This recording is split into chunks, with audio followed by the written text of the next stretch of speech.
हम जानते हैं कि ऑप्शन दो तरह के होते हैं, एक होते हैं कॉल ऑप्शन और दूसरे होते हैं पुट ऑप्शन।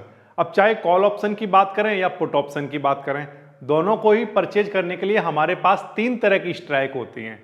एक होती हैं आईटीएम जिन्हें हम इन द मनी कहते हैं, एक होती हैं एटीएम जिसको हम एट द मनी कहते हैं, और एक होती हैं ओटीएम जिसको हम आउट ऑफ द मनी कहते हैं।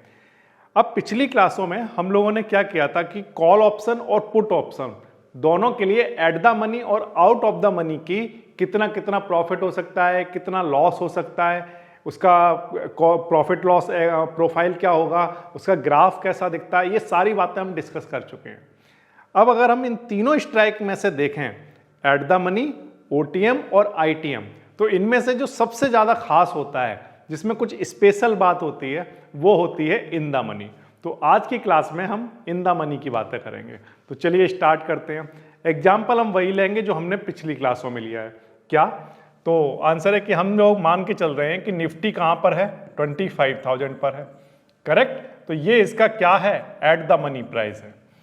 करेक्ट? एट द मनी का स्ट्राइक प्राइस है ये। ओके, अब हम जानते हैं कि 25,000 से ऊपर जितनी भी स्ट्राइक प्राइस होंगी वो सब की सब आउट ऑफ द मनी होंगी। जैसे एग्जांपल के लिए 25,100, जैसे एग्जांपल के लिए 25,200, है ना। ये सब क्या होंगे? तो आंसर है ये सब ओटीएम होंगे, out of the money call होंगी।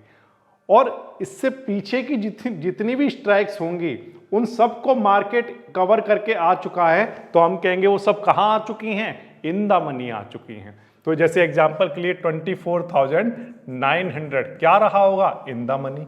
ये 24,800 क्या रहा होगा, इन द मनी रहा होगा। फिर से 24,700 क्या रहा होगा, इन द मनी। सिमिलरली 24,600 क्या रहा होगा, इन द मनी रहा होगा। तो ये सब क्या हैं? तो आंसर है इन द मनी है। ठीक है सर, इन द मनी है, ये तो समझ में आता है, ये तो पिछली क्लासों में भी पढ़ा था। नया क्या है? नया ये है कि जब आप इनके ऑप्शन के प्राइस देखते हो, इन सारी स्ट्राइक्स के ऑप्शन के जब आप प्राइस देखना स्टार्ट करते हो, तब आपको एक नई चीज देखने को मिलेगी। क्या? कि मान लो एट द मनी पर ये जो निफ्टी है वो कितने रुपीज पर है, 100 रुपीज पर है। ठीक है, इसका ऑप्शन का प्राइस 100 रुपीज है। अब जब आप किसी ऑप्शन चेन को देखोगे तो आपको एक खास बात देखने को मिलेगी। क्या? कि जो आउट ऑफ द मनी के जो प्राइस हैं वो इससे ऑलवेज कम होंगे। आउट ऑफ द मनी का जो ऑप्शन का प्राइस होता है वो एट द मनी के कंपैरिजन में ऑलवेज लेस होता है। ठीक है, तो जैसे कि 25,100 का जो प्राइस है वो 100 से कम होगा। जैसे एग्जांपल के लिए 75 रहा होगा, जैसे मान लेते हैं इसका प्राइस कुछ 50 रुपीज रहा होगा, हमेशा कम रहा होगा। लेकिन जब आप ऑप्शन चेन को देखते हो तो आप देखोगे कि जो आईटीएम के जो प्राइस हैं वो एट द मनी के प्राइस से हमेशा ज्यादा होते हैं। ठीक है, कितना ज्यादा होते हैं सर? तो मैंने कहा देखो, मैं ये तो नहीं बता सकता कि कितना ज्यादा होगा, लेकिन हाँ ये जरूर बता सकता हूं कि मिनिमम इतना तो होगा। तो सर बताओ, चलो मिनिमम कितना होगा? तो मैंने कहा, ये आपसे पूछा कि बताओ ये 24,900 जो है ये 25,000 से कितनी डिस्टेंस रखता है? तो आपने कहा सर ये यहां से लेकर यहां तक 100 डिस्टेंस है, या मैं कहूँ 100 पॉइंट का डिस्टेंस है। तो 100 पॉइंट का डिस्टेंस है, तो मैं ये कह रहा हूं कि ये वाली जो आईटीएम वाली जो स्ट्राइक प्राइस है ना, ये वाला, ये कम से कम इसका ऑप्शन प्राइस 100 रुपीज तो होगा, इससे कम नहीं हो सकता अगर एट द मनी ये है तो। ये समझ आया? तो मैं आपको क्या बता सकता हूं, मिनिमम तो बता सकता हूं कि इतना तो होगा, इससे कम नहीं हो सकता। तो मिनिमम बताओ, मैंने कितना बोला? मैंने बोला कि कम से कम इसका प्राइस 100 रुपीज तो होगा ही होगा। ये बात आई समझ में? अच्छा चलो, मैंने आपसे पूछा कि बताओ ये जो 24,800 है ये 25,000 से कितना दूर है? तो आपने कहा सर ये 200 दूर है। तो बताओ इसका ऑप्शन प्राइस कम से कम कितना तो रहा होगा?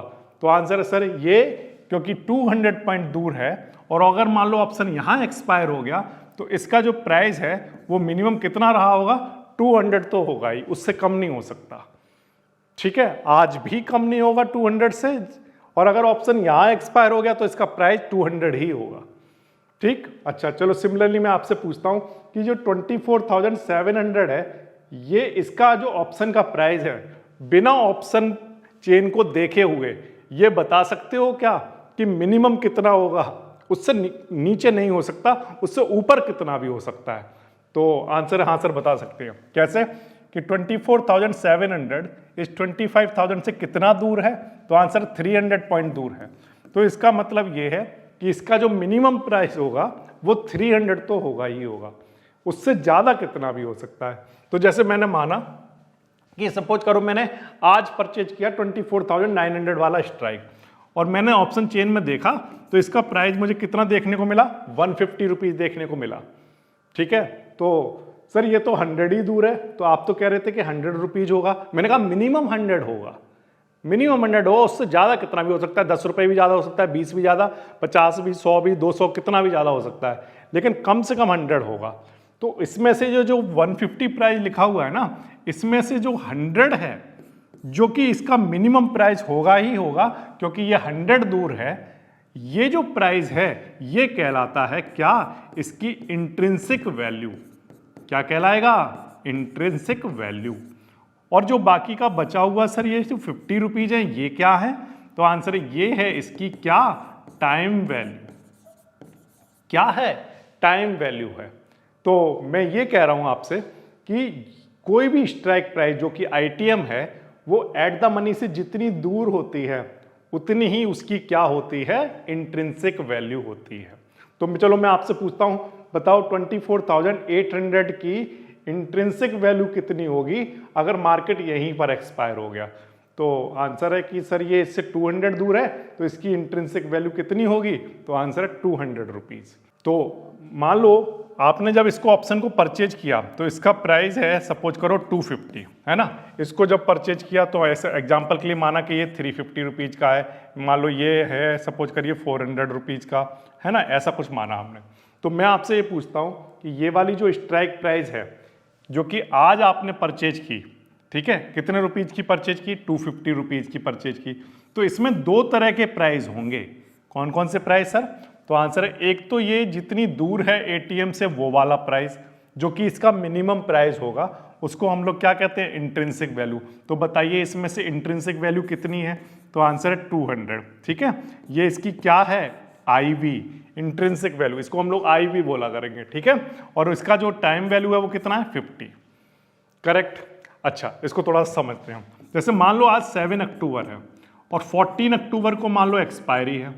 ठीक है, आज आपने इस आईटीएम को देखा, इस आईटीएम का प्राइस आपको कितना मिला, 350। करेक्ट, एट द मनी ये है, और आपने आज देखा 7 अक्टूबर को देखा तो इसका जो प्राइस आपको देखने को मिला कितना, 350 रुपीज़ देखने को मिला।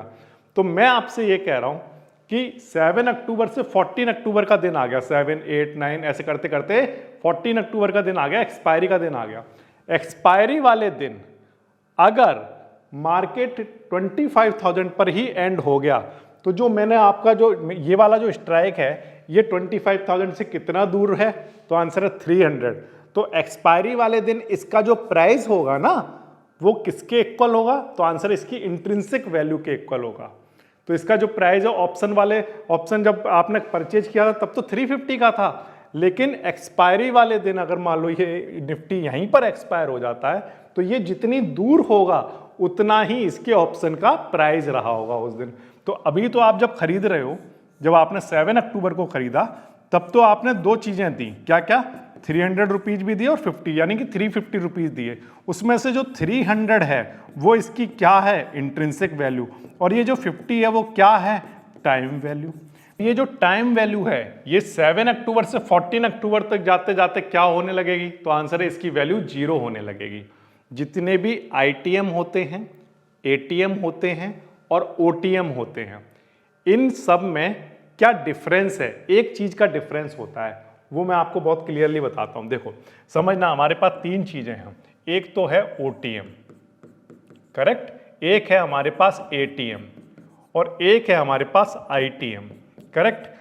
जो ओटीएम होता है ना उसके पास सिर्फ और सिर्फ क्या होती है, तो आंसर है टाइम वैल्यू होती है।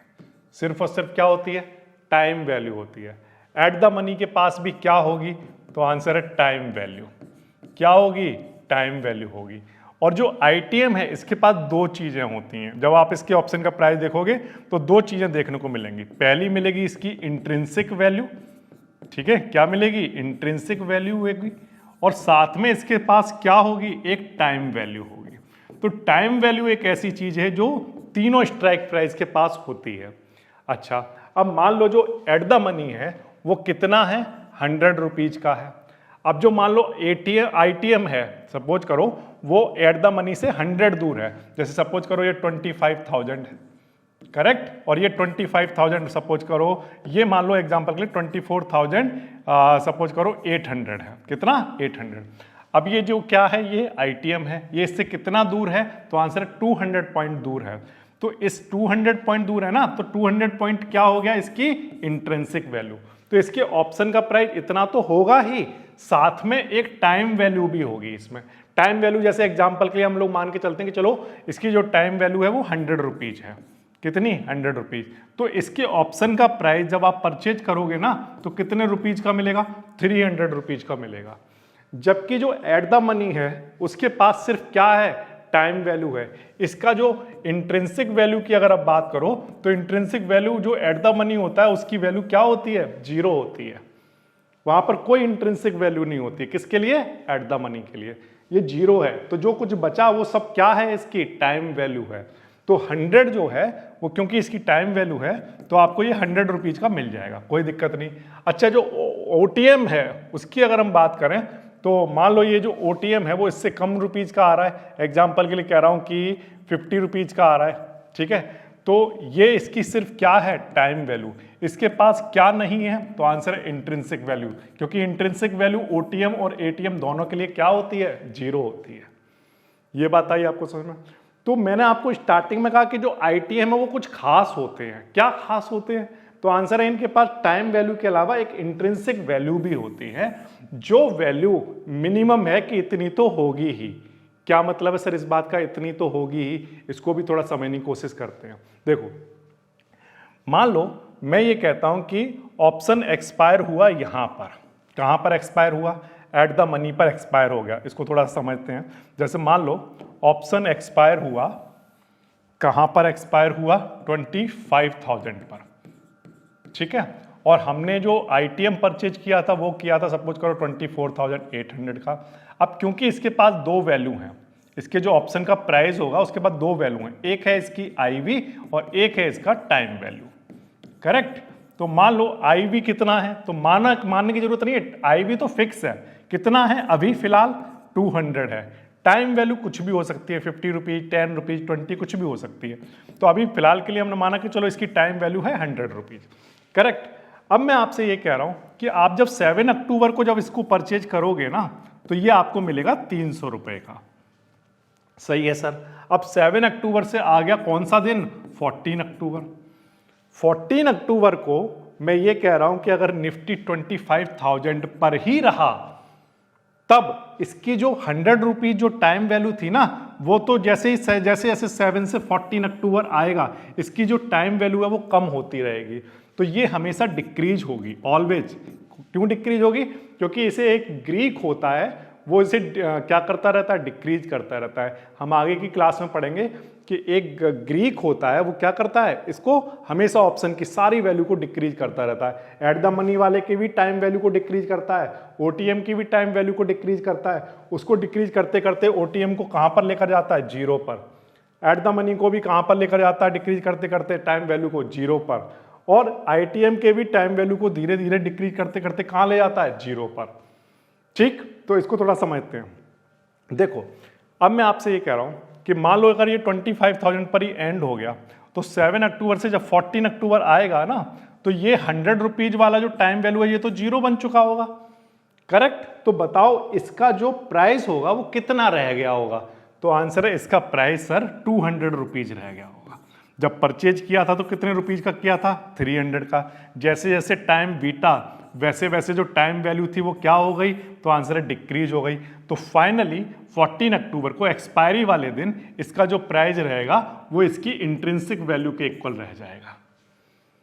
ठीक, इतनी बात आई समझ में। अब मान लो मैं कहता हूं कि चलो सर ये 25,000 पर एंड नहीं हुआ, मान लो ये एंड हुआ 25,100 पर जाकर। कहां पर जाकर, 25,100 पर जाकर एंड हुआ। अब बताना क्या होगा। तो मैं कहता हूं कि चलो आपने परचेज कितने रुपीज में किया था, 7 अक्टूबर को तो निफ्टी यहाँ पर था 25,000 पर मान लो, ठीक है, तो आपने 300 रुपीज में मान लो इसको परचेज किया था, करेक्ट। अब एक्सपायरी वाले दिन मार्केट एंड हुआ यहाँ पर, तो अब मैं आपसे पूछता हूं कि बताओ ये जो ऑप्शन है ये जहां पर वो एंड हुआ है, ये अभी क्या है, जहां पर एंड हुआ है वो स्पॉट प्राइस बन गया इसका, ठीक है, स्पॉट प्राइस या इसको एटीएम ऑफ ये बन गया, कौन बन गया, एटीएम ऑफ 25,100। तो मैं आपसे पूछता हूं कि बताओ 24,800 इससे कितना दूर है, तो आप कहोगे सर ये इससे तो था 200 दूर, तब इसका आई भी 200 था और ये 200 पर ही एंड हुआ, इसका ऑप्शन प्राइस 200 रह गया था एक्सपायरी पर, लेकिन इससे 300 दूर है, कितना दूर है, 300 दूर है, तो एक्सपायरी वाले दिन तक ये बात तो पक्की है, ये तो लिखवा लो आप क्या, कि जो इसकी जो टाइम वैल्यू है वो तो क्या हो जाएगी, डिक्रीज हो जाएगी, तो बचेगा क्या, तो आंसर है सिर्फ इसकी intrinsic value, at that time इसकी इंट्रिंसिक वैल्यू होगी कितनी, तो आंसर है ये 300 दूर है ना, तो इसकी इंट्रिंसिक वैल्यू 300 होगी उस दिन, तो इस ऑप्शन का प्राइस कितना बचा होगा, मिनिमम 300 रुपीज रहा होगा उस दिन, जिस दिन एक्सपायर होगा ये, ठीक। अच्छा मान लो एग्जांपल के लिए कहता हूं कि ये चलो यहां पर ना एक्सपायर होकर 25,200 पर निफ्टी एक्सपायर हुआ, करेक्ट, आपने परचेज कितने में किया था, 300 रुपीज में, क्योंकि तब ये मार्केट यहां था। अब 7 अक्टूबर से 14 अक्टूबर तक आते आते मार्केट कहां पहुंच गया, 25,200 पर पहुंच गया, करेक्ट। इसके पास 200 जब हमने परचेज किया था तब 200 इसकी क्या थी, तो आंसर 200 तब इसकी आईवी थी जब हमने परचेज किया था, और 100 इसकी क्या थी, टाइम वैल्यू थी, करेक्ट।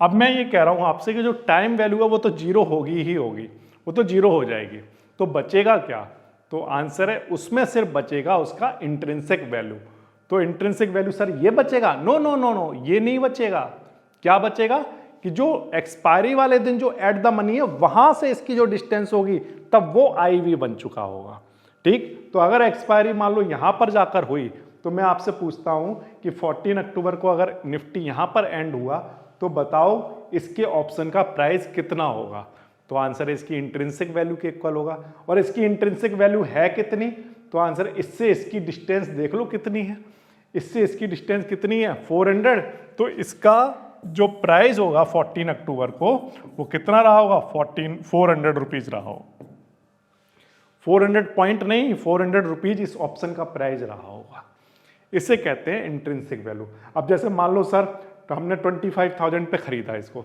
सही है सर, मान ली आपकी बात, 300 रुपीज में खरीदा, तब इंट्रिंसिक वैल्यू थी 200 रुपीज, करेक्ट, 100 टाइम वैल्यू थी, मान ली सर आपकी बात। अब मैं ये कहता हूं सर कि 25,000 से मान लो मार्केट इधर आ गया, कहां आ गया, 24,900 पर आ गया, और यहां पर आकर एंड हुआ, अब क्या होगा, तो आंसर आपने परचेज कितने में किया था, तो आंसर सर हमने 300 रुपीज में परचेज किया था, ठीक है, 7 अक्टूबर को 300 रुपीज में परचेज किया था, 14 अक्टूबर को अगर निफ्टी यहां एक्सपायर हो गया तो टाइम वैल्यू तो जीरो हो चुकी होगी, वो तो होगी ही होगी जीरो, चाहे निफ्टी यहां पर कहीं पर भी एक्सपायर हो, करेक्ट, टाइम वैल्यू क्या हो जाएगी, जीरो, सही है सर, जीरो हो गई, मान ली आपकी बात। अब बताओ कि अगर निफ्टी यहां पर एंड हुआ तो इसके ऑप्शन का प्राइस क्या रहा होगा, तो आंसर है सर ये देख लो कितनी दूर बचा हुआ है इससे, तो आंसर ये 100 पॉइंट दूर है, तो आपने बेशक से परचेज 300 का किया हो, लेकिन इसका जो प्राइस होगा ना वो कितने रुपीज रह गया होगा, 100 रुपीज रह गया होगा, क्योंकि इसकी इंट्रिंसिक वैल्यू अब कितनी बची हुई है, क्योंकि एट द मनी ये बन गया होगा ना, अगर यहां पर एक्सपायर हुआ है ये स्पॉट प्राइस होगा ना, तो इससे ये 100 पॉइंट दूर है, तो इसलिए प्राइस 100 रुपीज रह गया होगा।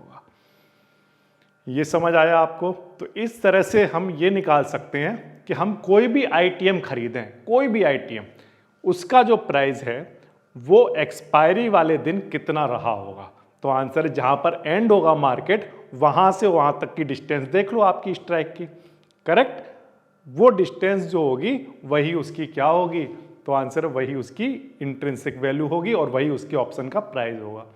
तो मान लो सर अगर निफ्टी 24,800 पर ही एक्सपायर हो गया तो तब क्या होगा, तो बिल्कुल सिंपल सी कैलकुलेशन है, 24,800 पर आ गया, सही है, हमने 7 अक्टूबर को कितने रुपीज का खरीदा था, 300 का खरीदा था, सही है, 100 रुपीज टाइम वैल्यू तो जाएगी ही जाएगी, पक्की बात है, सही है। तो 24,800 पर अगर निफ्टी एंड हो गया तो इसकी इंट्रिंसिक वैल्यू कितनी होगी? तो आंसर है किसी भी स्ट्राइक की खुद से ही डिस्टेंस कितनी होगी? तो आंसर है 0।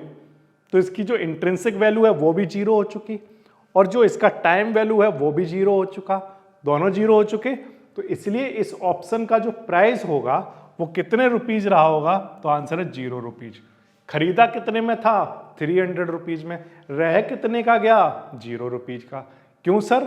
क्योंकि आपने परचेज क्या किया है? तो आंसर आईटीएम कॉल परचेज की है और कॉल के केस में आप ये कह रहे थे कि मार्केट ऊपर की तरफ जाएगा, सही है, तो आपका कुछ ना कुछ प्रॉफिट होगा। लेकिन अगर मार्केट इधर की तरफ चलना स्टार्ट हो गया और आपकी स्ट्राइक पर ही आ गया, तब ना वहां पर कुछ टाइम वैल्यू बची होगी एक्सपायरी पर और ना कुछ इंट्रिंसिक वैल्यू बची होगी, आपके ऑप्शन की वैल्यू 0 हो गई होगी। और क्योंकि वैल्यू 0 हो गई, आपने खरीदा 300 का था, वैल्यू 0 हो गई, तो आपका जो प्रॉफिट होगा कि लॉस होगा?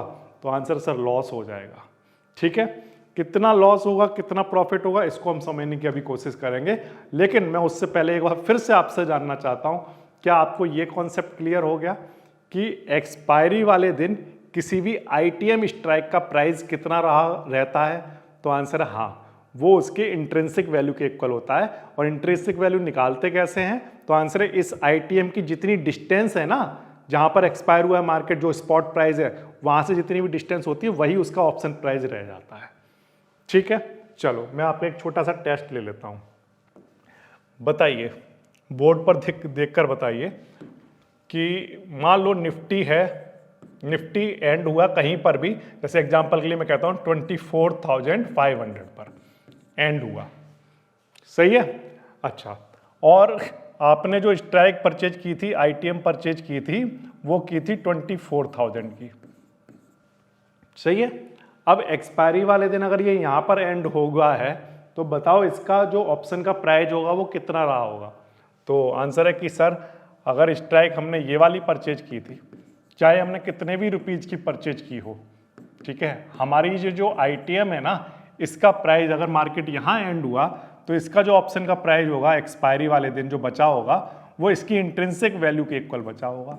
और वो कितनी रही होगी? तो आंसर है इससे इसकी डिस्टेंस देख लो कितनी है, जहां पर मार्केट एंड हुआ है कितनी है? 500। तो इसका मतलब इसके जो ऑप्शन का प्राइस जब आप ऑप्शन चेन में चेक करोगे ना तो वो कितने रुपीज दिखेगा? 500 रुपीज दिखेगा, सही है। इतनी बात आ गई आपको समझ में? चलो अब मैं ये देखता हूं कि आप एडवांस लेवल पर इसका समझ पा रहे हो या नहीं समझ पा रहे हो। ठीक है, तो चलो मैं इसके लिए आपको क्वेश्चन को चेंज कर रहा हूं। ध्यान रखना, आपने एक आईटीएम बाय किया था 24,000 का, करेक्ट। तो इसका मतलब जब आपने बाय किया था तो मार्केट यहां कहीं था, इधर कहीं रहा होगा, तभी तो ये आईटीएम रहा होगा। तो मैंने माना, एग्जांपल के लिए कहता हूं कि तब एटीएम था स्टार्टिंग में, तब एटीएम था 24,500, यहां पर ये जब था तब आपने इसे परचेज किया था, ठीक है, तब ये आईटीएम था। अब मैं कह रहा हूं कि मार्केट कम होते होते होते होते इधर आ गया, यहां पर कहीं आ गया। सपोज करो अब मार्केट एंड हुआ जाकर कहां पर? 24,000 से 23,800 पर। कितना? 24,000 से 23,800 पर जाकर एंड हुआ। अब मैं आपसे पूछता हूं कि बताओ इसका जो ऑप्शन का प्राइस है वो कितना रहा होगा? बोलिए। तो आंसर है कि सर अगर निफ्टी यहां पहुंच गया तो ये तब आईटीएम था, जब ये मार्केट यहां पर था ना स्टार्टिंग में, एटीएम यहां था, तब तो ये आईटीएम हुआ करता था। लेकिन अगर एक्सपायरी पर मार्केट यहां से यहां पहुंच गया होगा तो यानी कि ये एटीएम बन गया होगा, और ये वाली जो आईटीएम है अब वो क्या बन गई होगी? ओटीएम बन गई होगी। और जितनी भी ओटीएम होती हैं वो एक्सपायरी वाले दिन क्या हो जाती हैं? 0 वैल्यू। कितनी वैल्यू? 0। उनके पास ना तो कोई इंट्रिंसिक वैल्यू बचती है और ना उनके पास कोई भी टाइम वैल्यू बचती है। तो इसकी ऑप्शन का प्राइस क्या हो गया होगा? 0 रुपीज हो गया होगा। ठीक है, चलिए एक टेस्ट और ले लेते हैं। अगर आपको ये सारी बातें समझ में आई हैं, ठीक है, तो चलो मैं एक लास्ट क्वेश्चन और पूछता हूं, फिर इसके बाद हम लोग आगे बढ़ते हैं। मान लो मार्केट यहां पर एंड हुआ 24,600 पर, ठीक है, जब आपने परचेज किया 24,800, करेक्ट, तब मार्केट कहाँ पर था? 25,000 पर था, करेक्ट। कितने रुपीज का आपने परचेज किया? 300 का परचेज किया, करेक्ट, क्योंकि 200 इसका क्या था? IV, और 100 मैंने मानी थी कि टाइम वैल्यू है। तो आपने 25,000 पर मार्केट था 7 अक्टूबर को, ठीक है, आपने 300 रुपीज का ये परचेज किया। अब मैं आपसे फिर एक क्वेश्चन देता हूं, एक आपको टेस्ट देता हूं छोटा सा, कि अगर मार्केट यहां से गिरते गिरते गिरते गिरते यहां आ जाता है तो बताओ इसके ऑप्शन का प्राइस 14 अक्टूबर को कितना होगा? कमेंट सेक्शन में भी जरूर बताना, और अभी बताओ कि कितना रहा होगा।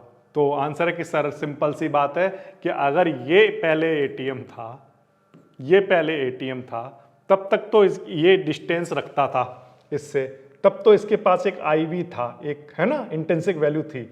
लेकिन अगर ये एटीएम यहां से यहां शिफ्ट हो गया है, अगर ये एटीएम है तो ये क्या बन चुका है सर?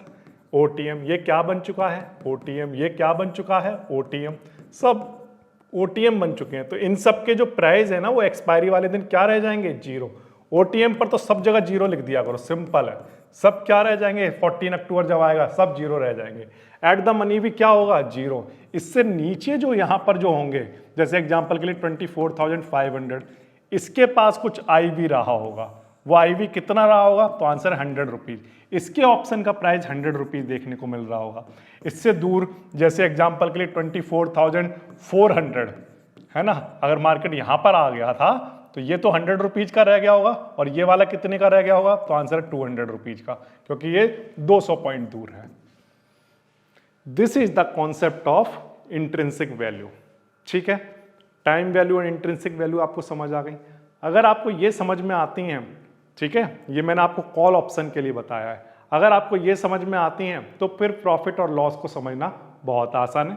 चलिए उसको डिस्कस करते हैं। तो चलिए सबसे पहले हम लोग प्रॉफिट और लॉस प्रोफाइल की बात करते हैं 1 बाय 1 इस वाली स्ट्राइक के लिए। किसकी बात कर रहे हैं? 24,900 की, ठीक है। तो हम लोग ये मान के चल रहे हैं पहले स्टार्टिंग में कि निफ्टी कहाँ पर एक्सपायर हो रहा है? 25,000 पर। एक्सपायरी वाले दिन की बात करेंगे, ठीक है। यहाँ पर कोई भी इंट्राडे ट्रेड की बात नहीं हो रही। किसकी बात हो रही है? तो आंसर ओवरनाइट पोजीशन की बात हो रही है, जो माना कि 7 अक्टूबर को ली गई और 14 अक्टूबर तक रखी गई, और उस दिन जब एक्सपायर होगा तो कितना प्रॉफिट लॉस होगा उसकी बातें होंगी। चलिए करते हैं। तो मान लीजिए निफ्टी एक्सपायरी हुई उसकी कहां पर? एट 25,000, ठीक है। हमने एक स्ट्राइक प्राइस परचेज कर रखी है। क्या? हमने एक स्ट्राइक प्राइस परचेज की ITM, ठीक है। ITM परचेज की कौन सी वाली? 24,900 वाली। कितने रुपीज में? तो आंसर है हमने 150 रुपीज में ली है। कितने में? 150। अब 150 में से पता है कि 100 इसकी क्या है? अभी इंट्रिंसिक वैल्यू है, अभी 7 अक्टूबर को, ठीक है। अब 14 अक्टूबर आया, 14 अक्टूबर को निफ्टी एक्सपायर यहीं हो गया 25,000 पर। यहीं जब ये यहाँ पर था तभी हमने इसे लिया था, और 14 अक्टूबर तक हमने माना कि 14 अक्टूबर को यहीं पर एक्सपायर हो गया। तब कितना प्रॉफिट या कितना लॉस होगा? तो आंसर है कि सर देखो, अगर निफ्टी यहाँ एक्सपायर हो गया तो एट एक्सपायरी इसमें से ये कितनी दूर रह गया है? तो आंसर है ये 100 पॉइंट दूर है। 100 पॉइंट दूर है तो जो ऑप्शन की वैल्यू रह गई होगी वो कितने रुपीज रह गई होगी? 100 रुपीज रह गई होगी।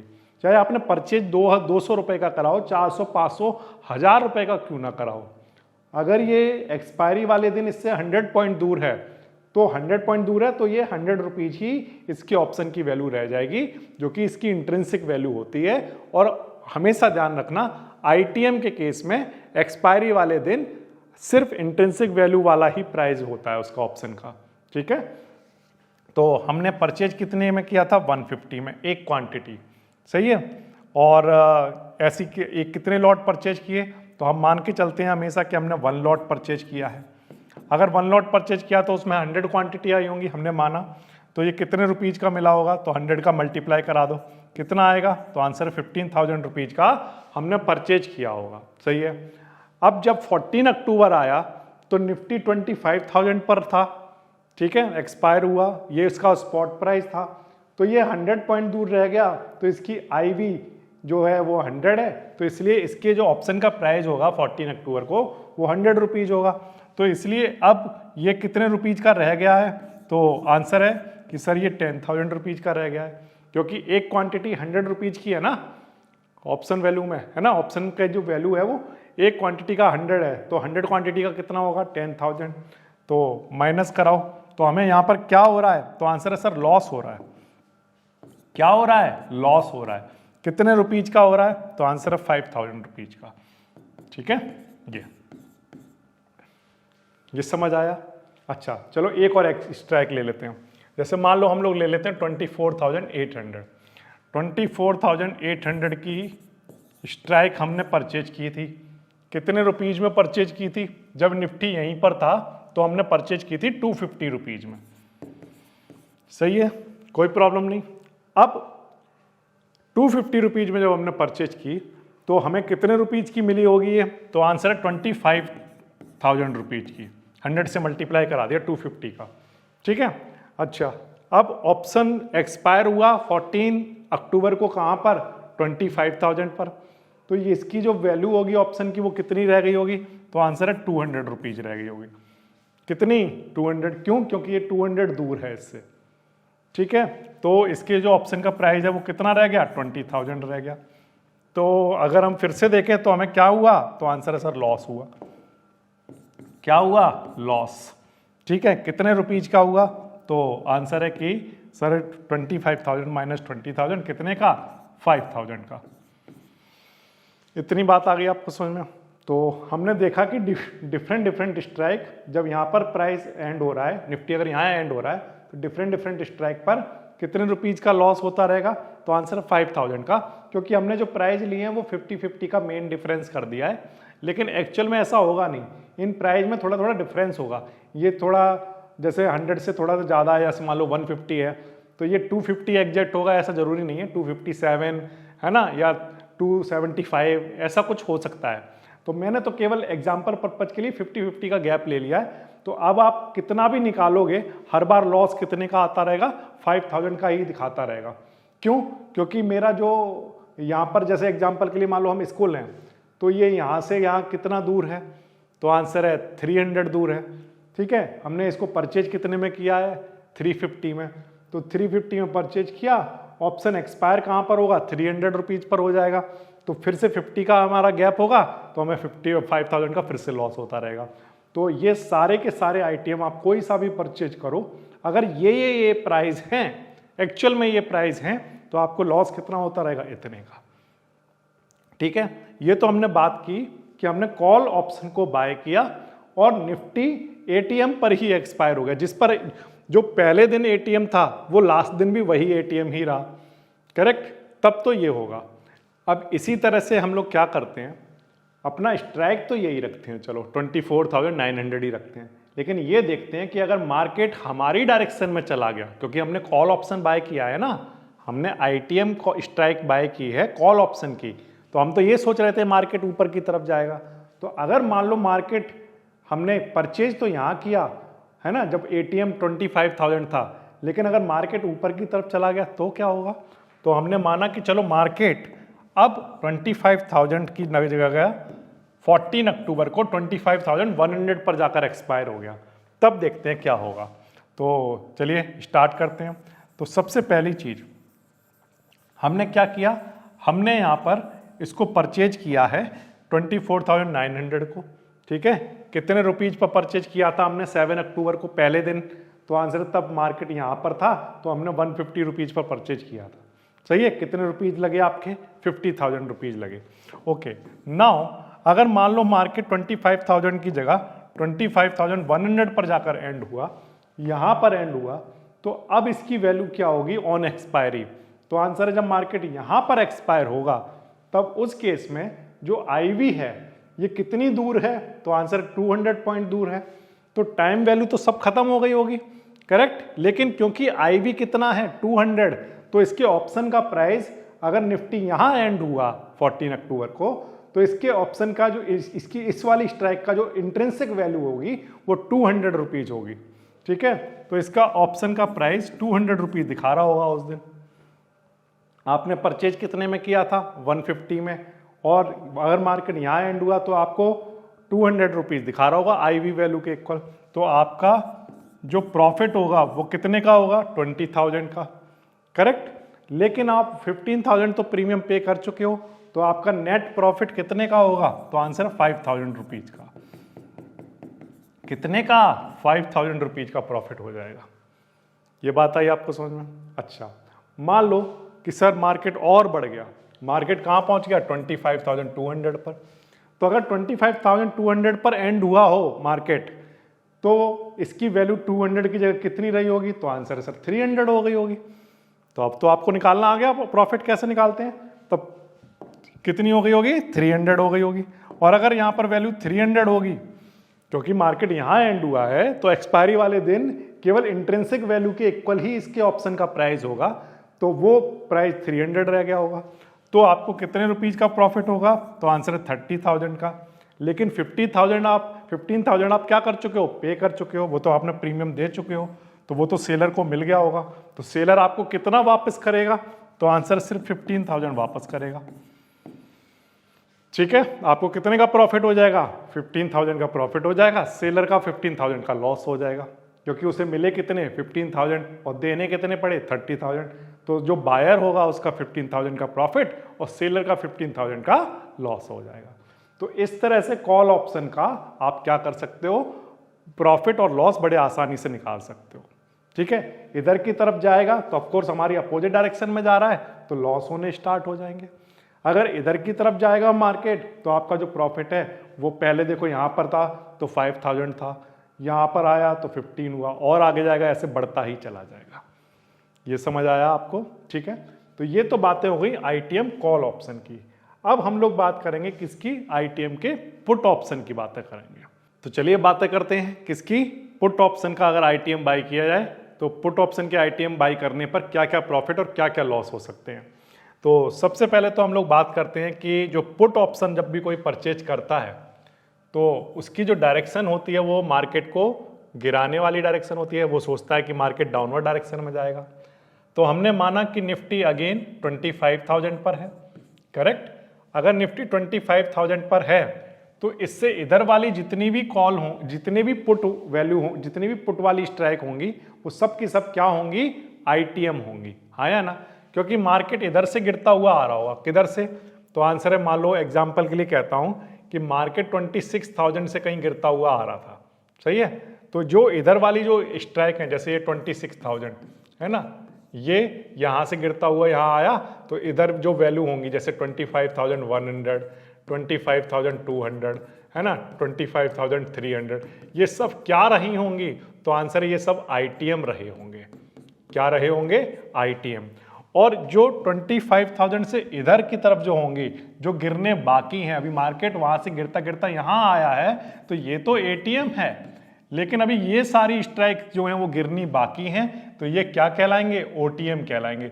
जैसे कि 24,900, जैसे कि 24,800 है ना, 24,700, ये सब क्या हैं, तो आंसर ये सब ओटीएम है। और ये बात आपको याद रखनी है क्या, कि जो ओटीएम होते हैं उनकी जो आईवी वैल्यू होती है वो 0 होती है, इंट्रिंसिक वैल्यू 0 होती है। उनके पास सिर्फ कौन सी वैल्यू होती है सर, तो आंसर है उनके पास सिर्फ टाइम वैल्यू होती है, करेक्ट।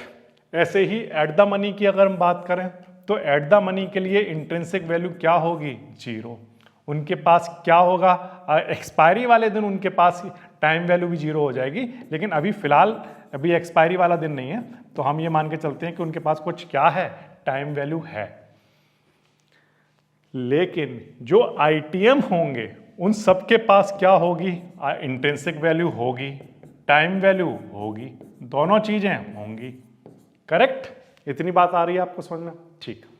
अच्छा, अब क्योंकि आपको अगर थोड़ी सी भी बात समझ में आई है इस वीडियो में, तो आप बताओ, आप ये देखकर बताओ कि ये जो 25,100 है जो कि आईटीएम है, बताओ इसकी आईवी वैल्यू कितनी है, तो आंसर सर इसकी आईवी वैल्यू 100 है, क्योंकि ये इससे 100 दूर है।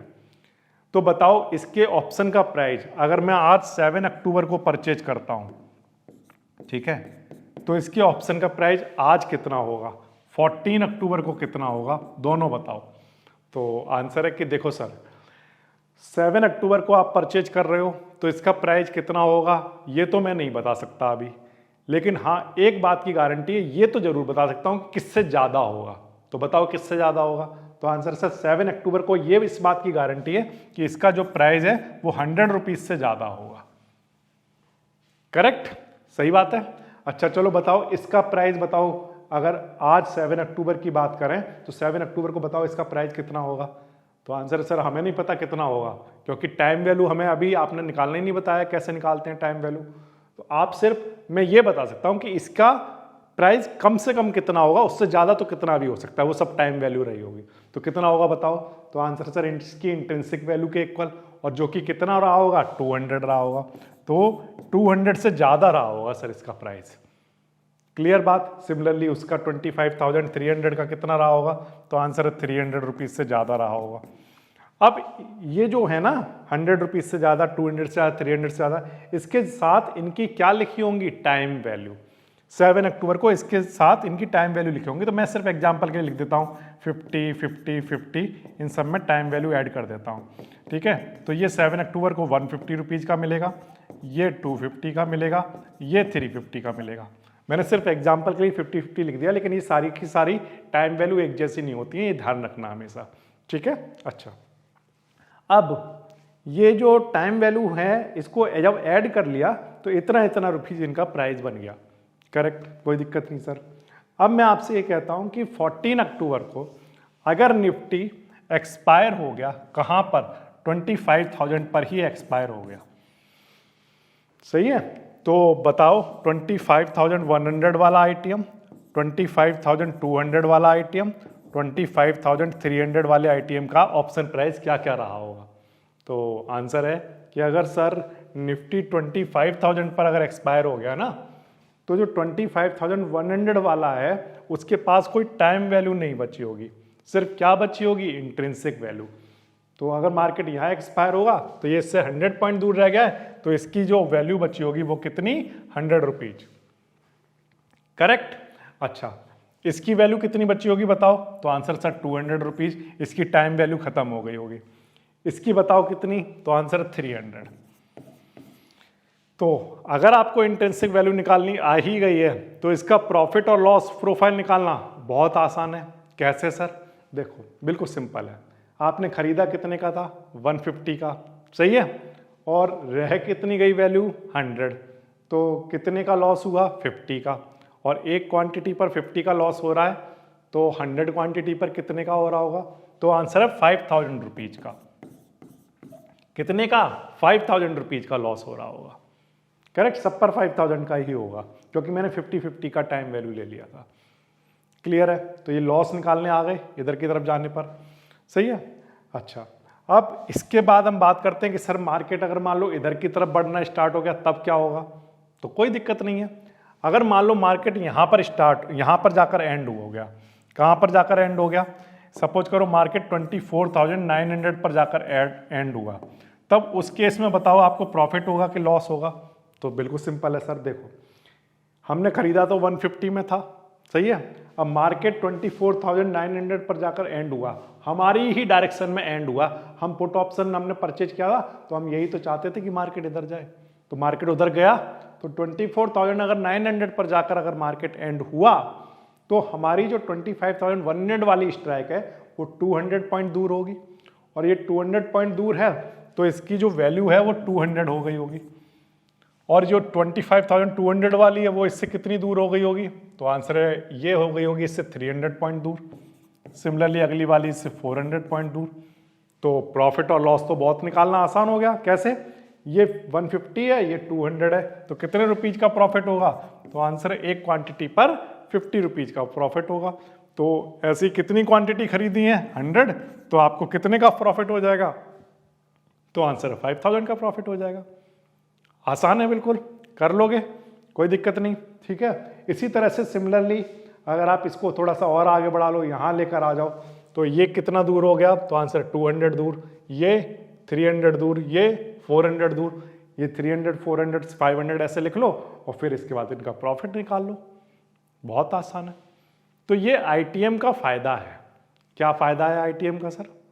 तो आंसर है कि आईटीएम का ये फायदा है कि इंट्रिंसिक वैल्यू तो रह ही जाएगी उसमें, और इंट्रिंसिक वैल्यू रह जाने की वजह से जो लॉस आपका ओटीएम पर हो रहा था, है ना, कि उसमें तो सिर्फ टाइम वैल्यू होती है, वो तो जीरो ही रह जानी है।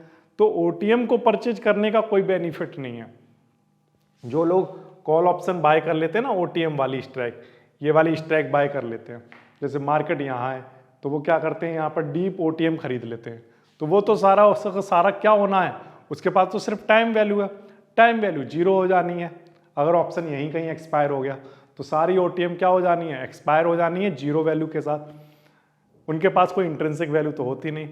लेकिन हाँ, ये जितनी भी आईटीएम हैं, अगर मार्केट यहाँ कहीं एक्सपायर होगा तो उनकी एक फिक्स एक वैल्यू रहेगी उस ऑप्शन की, जीरो नहीं हो जाएगा वो ऑप्शन, उसकी कुछ ना कुछ वर्थ होगी, और वो वर्थ किसके इक्वल होगी, उसकी इंट्रिंसिक वैल्यू के इक्वल होगी। तो ये बेनिफिट है किसका, आईटीएम को परचेज करने का। ठीक है, इतनी बात आई आपको समझ में?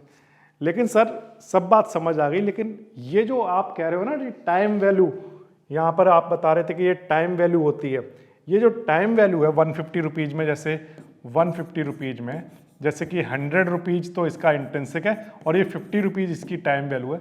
ये जो टाइम वैल्यू है ये कम क्यों हो जाती है और इसको कौन कम करता है? तो आंसर है कि इसको कम करने वाले बहुत सारे फैक्टर्स होते हैं, और उन फैक्टर्स को हम लोग कहते हैं ग्रीक्स, और उन्हीं ग्रीक्स को हम लोग डिटेल में डिस्कस करेंगे अपनी नेक्स्ट क्लास में। मिलता हूं आपसे नेक्स्ट वीडियो में। अगर आपको आईटीएम पर जब कॉल परचेज करते हैं, पुट परचेज करते हैं, तो वहाँ पर इंट्रिंसिक वैल्यू कितनी होती है, अगर ये कॉन्सेप्ट समझ आया हो तो प्लीज़ कमेंट सेक्शन में ज़रूर बताना। अगर वीडियो हेल्पफुल लगी हो तो शेयर ज़रूर करना। मिलता हूँ आपसे नेक्स्ट वीडियो में। Thank you.